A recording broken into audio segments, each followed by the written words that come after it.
Hello, everyone. Welcome to today's episode of the podcast. I am joined with an amazing guest, Mr. Tareef. How are you today? Well, thank you. Tareef, for those of you that aren't familiar with, Tareef is the founder and CEO of Happily.AI, a company which aims to create happy, healthy workplaces with high performing teams.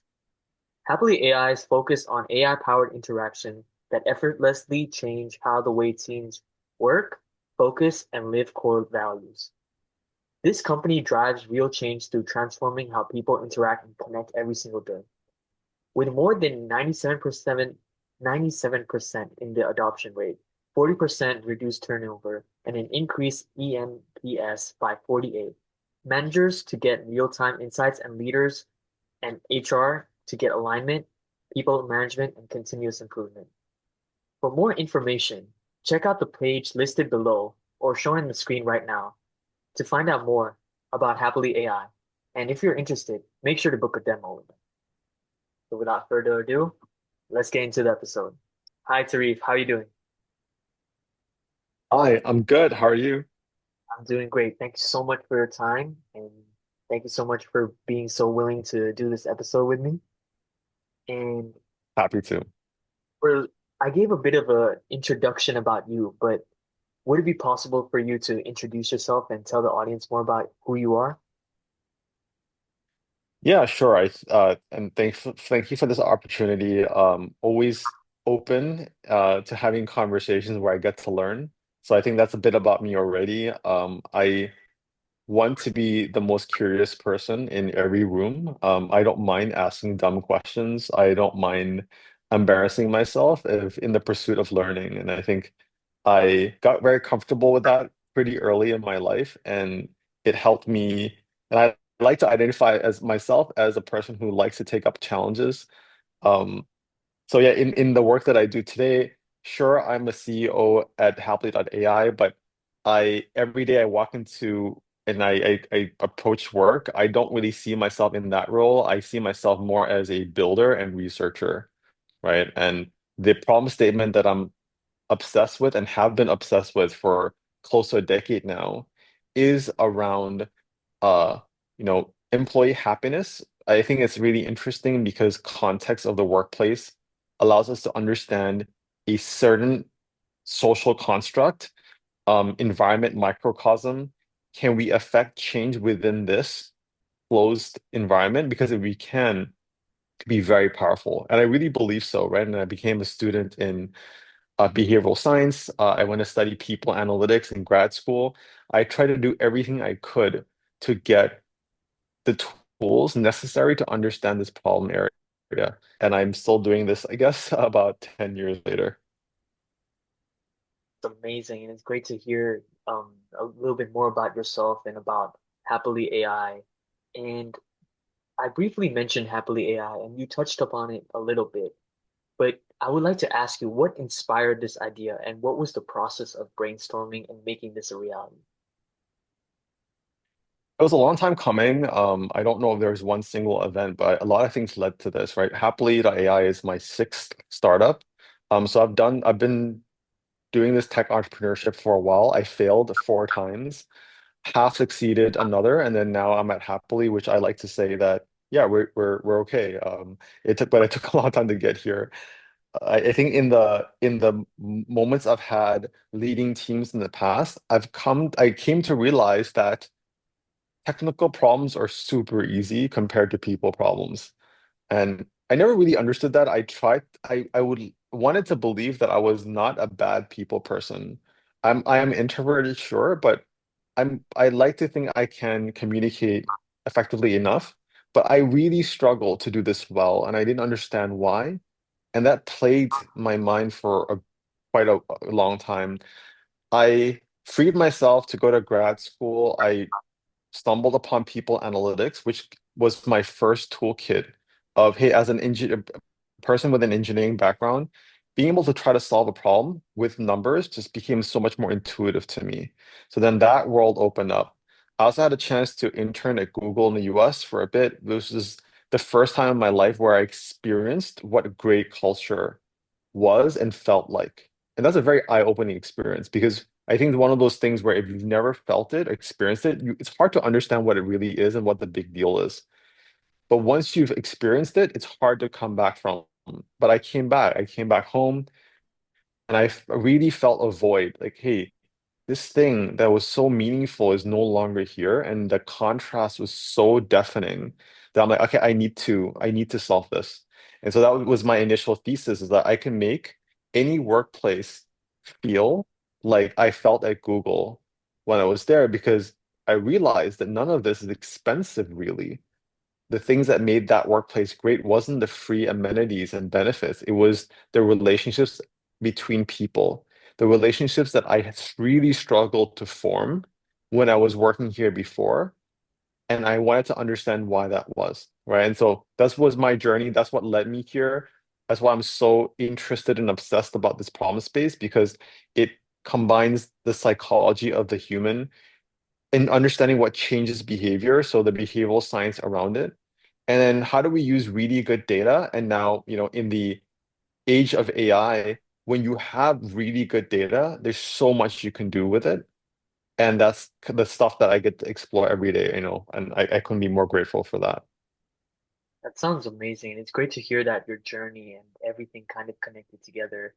But for more people that know about your background, you actually didn't study anything about people. You studied engineering at Northwestern Yeah. University. You studied material science and engineering, and you also have a master's in it as well. So how did exactly you navigate changing from this field of material science and engineering to kind of starting something that is more related to behavioral science? I mean, if I were to embellish a bit and make a very nice story that loops together, it would be that with material science, you study materials at the atomic level so that you can create new materials, right? Now I study human behavior at the atomic level so I could create new behaviors. It sounds great, but the truth is that it wasn't that obvious. I think I was just really interested in understanding things at a very deep level. Material science just happened to be the most challenging thing I could have chosen to do where I went to school. And that's why I did it, right? And so I was just in a pursuit of challenge. Ended up being too challenging for me. It got so challenging. I had to learn things that my mind couldn't comprehend. And it was actually it was, a very difficult experience for me to go through. But I guess through the difficulty, you kind of understand where your boundaries are at. And uh I think that's when I tried tech entrepreneurship, you learn so much just by doing things yourself.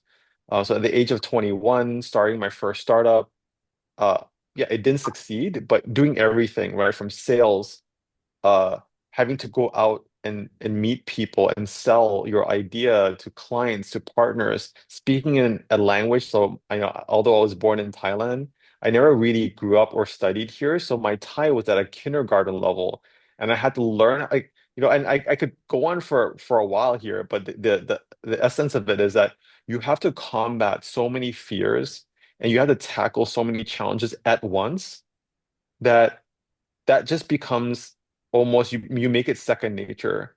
And in this case, there's nothing that you can't attempt to do, right? So there was never at this point, whatever, how many years later, there was never this thing like, oh, this is not my domain space, or I don't know how to do it. It was, okay, I'm interested, I'm gonna figure it out. Some things took longer to figure out than others, but I really am grateful for having all those difficult life lessons before it because otherwise I think I would have pivoted, I would have given up when things got hard again. And now I know that I think I know more about when to give up or when to go on. And I think that's been very valuable for me to have learned. Absolutely. And I really like how you connected what you learned as well as like the space that you're in, but also how you touched upon like your journey, starting at 21 and doing all that sort of things. And you kind of reflected on that experience. And as someone like you who was in the entrepreneurial space at a very young age, when you look back at how you started, is there anything that you would tell yourself or do differently looking back now that you've lived all that difficult life lessons that you talked about?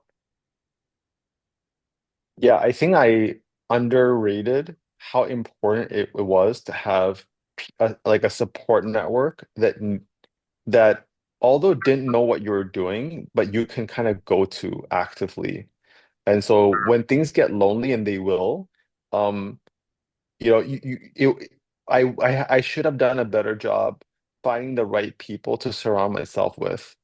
Instead, I chose to tackle a lot of things by myself. I've always been a solo founder, actually until today. Like Happily was also I founded, in without a co-founder. So I would have definitely done that differently. Um, the other thing that I would like to have told myself is that don't get resentful of people who don't understand what you're trying to do, right? There's the whole being an entrepreneur is it requires a unique, sometimes good or bad, way of looking at the world. And sometimes, and it gives you that drive to want to solve something that nobody else really feels is worth solving. And so if you have this way of thinking about the world, you are going to think differently than other people around you. And I think I spent so long being resentful that people didn't see the world the way I did. I think today I still feel this way that people don't see the world the way I do, but I don't resent them anymore. I think I've become more comfortable with this idea that I'm alone in this thinking, but that's okay. And there's other ways to connect with people outside of this, obsession that I have with fixing this problem. Absolutely. And I really like how you said that you kind of don't really think about or really care about what other people are thinking. You have your own ideologies, your own mindset. And that's a great thing that you touched upon because this whole platform right here is talking about people's journeys, people's uniqueness. And I think when we talk about these sort of things, you kind of mentioned your journey, the ups, the downs. But if we were to talk about what uniqueness means to you, how would you define it? Uniqueness.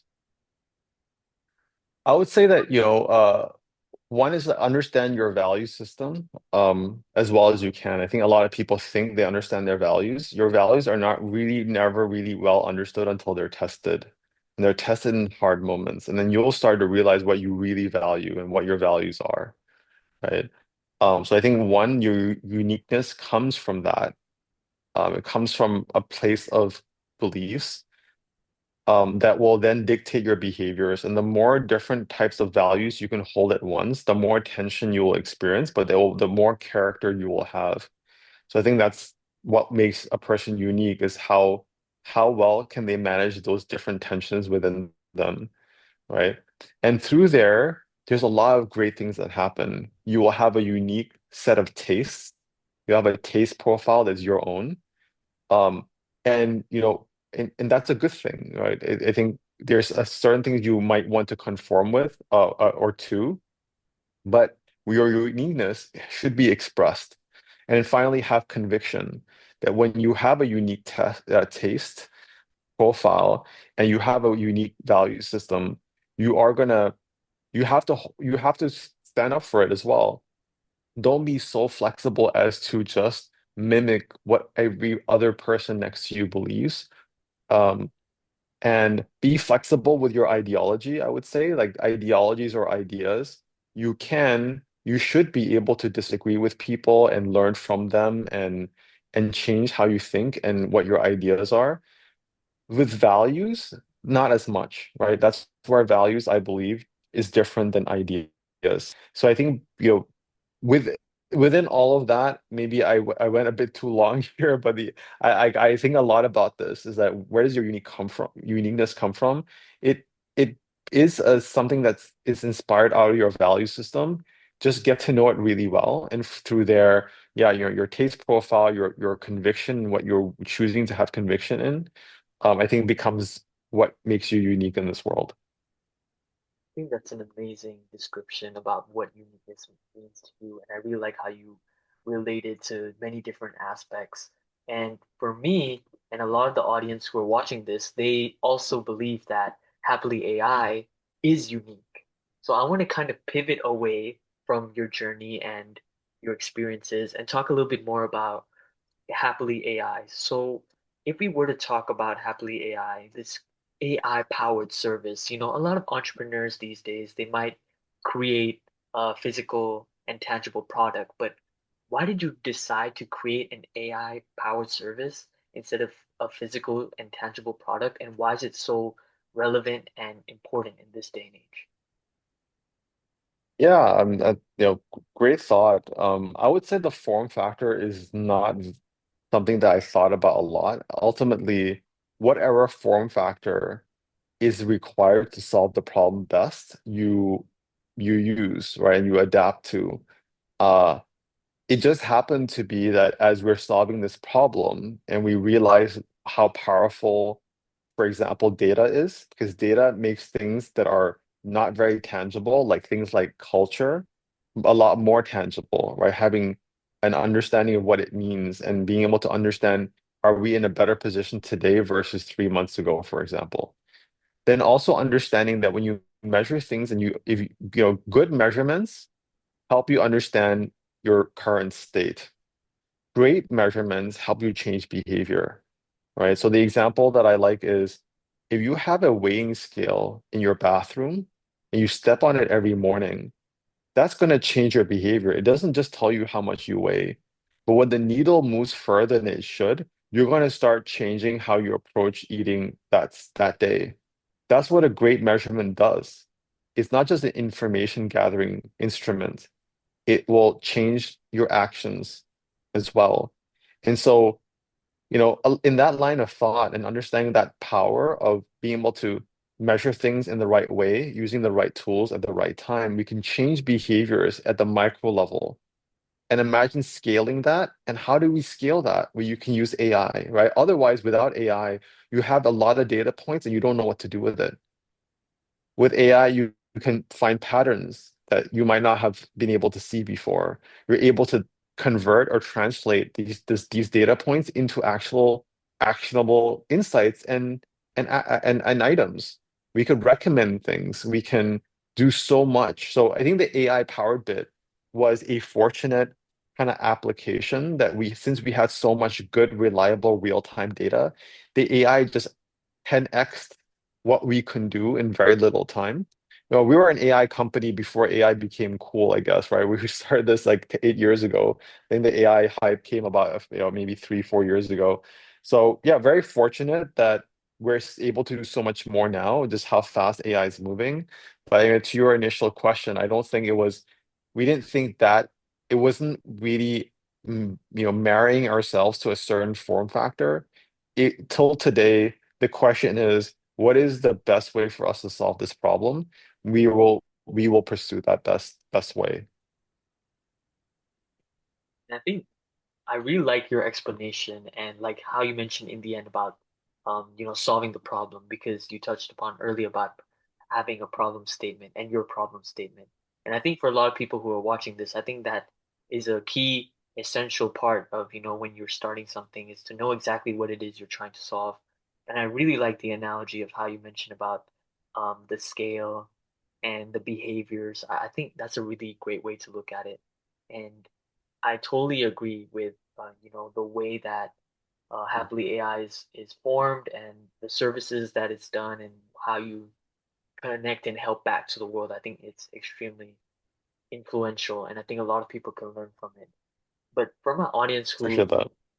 is like unsure about like, okay, what exactly the services that you offer and how they can kind of learn from it, could you describe the services that you offer and what they can benefit from your services? Sure. From a kind of how it works point of view, if you're familiar with Duolingo, which is like learning languages using this like, gamified app, imagine that, but for your company culture, right? So we've gamified this experience.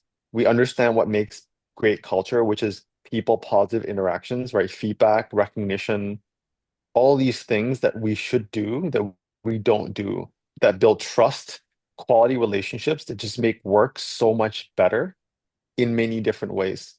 We know that this is not something that people like doing necessarily or know how to do or understand how to initiate. So the app that we've built is to do this across the entire organization. And because it's gamified, we are able to then change habits very quickly. You answer questions, you share feedback, you collect coins, and you can use these coins to redeem like a Starbucks gift card or time off work, right? So from the employee's point of view, this is something that they can see being beneficial to them. But as they do this over time, it's not really for the rewards anymore. It's for the outcomes that they're starting to feel. Hey, I have a better relationship now with the people I work with. I never felt this way before.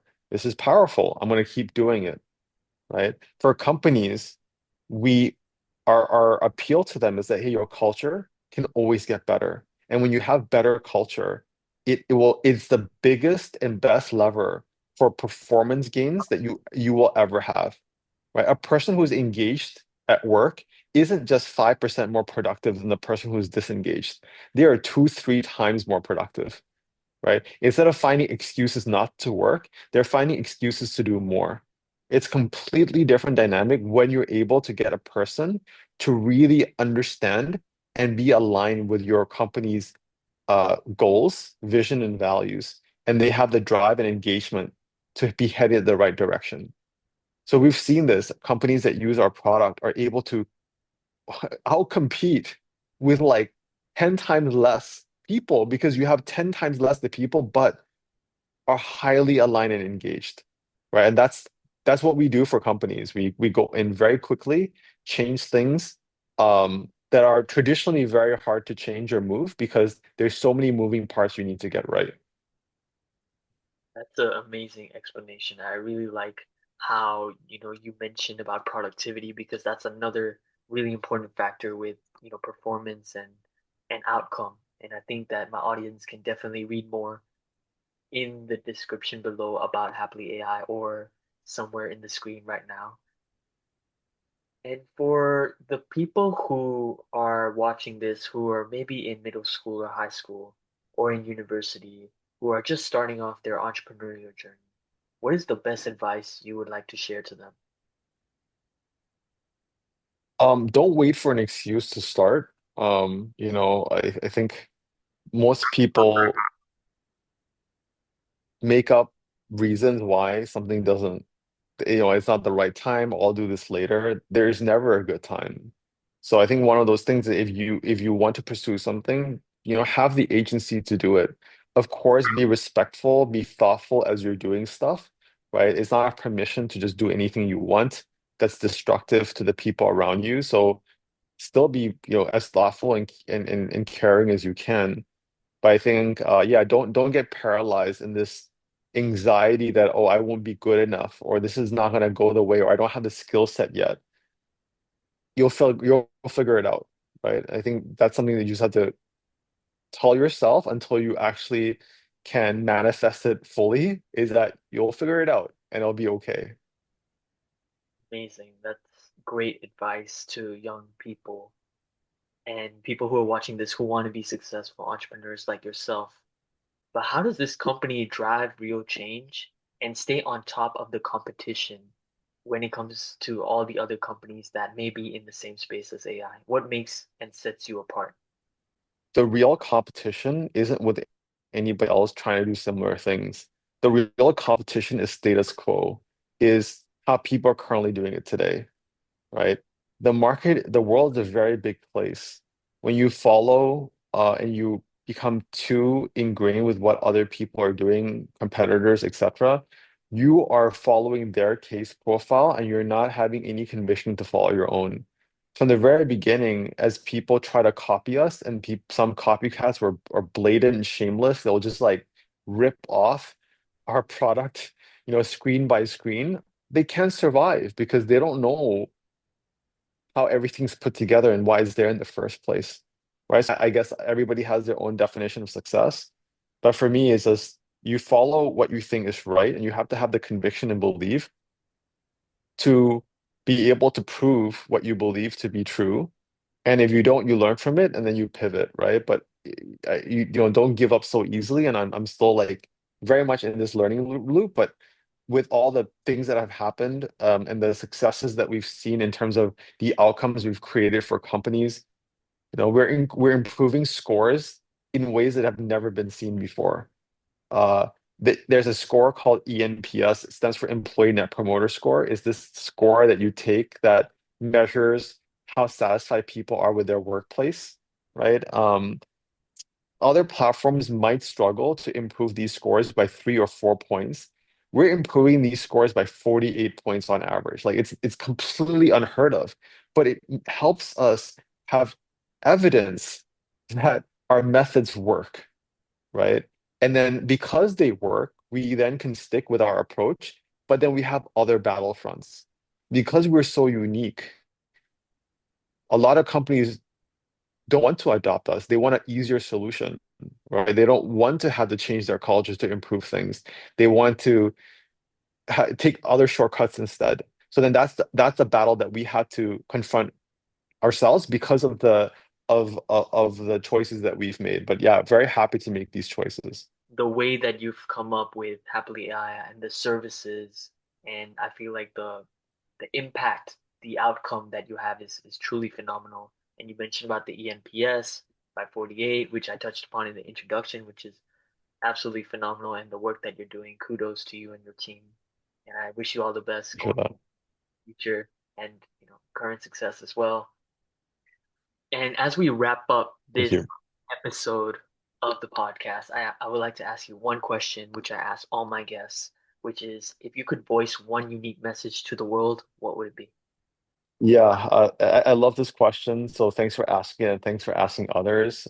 For me, it would be that being thoughtful and caring isn't an expensive thing to do. You should just do it, and you should be as caring and thoughtful in every single interaction that you have with a stranger that you just met 5 minutes ago, or the person that you've known all your life.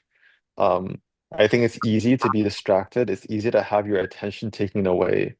And when your attention and when you're distracted, that's when you're less thoughtful and less caring. So I think, yeah, I love for everybody to be more attentive to what they're paying attention to and do it in a way where your directionality is to be as thoughtful and caring as possible. So thank you so much for your unique message and your time. It's been great having you on for this episode. And I truly appreciate all the knowledge and the advice and everything that you said about Happily AI and yourself and everything that I hope my audience can take from this episode. It's just been phenomenal. Thank you so much. Thank you for having me. Thank you for the outstanding questions. They were thoughtful and they were caring, and I really appreciate that. Thank you so much, Tareef. And for my audience who has made it to the end of this episode, I hope you enjoyed. If you did, please make sure to like, subscribe, and share this video with others who would also love to, see this podcast and see this episode. And I'll see you all for the next episode. Goodbye.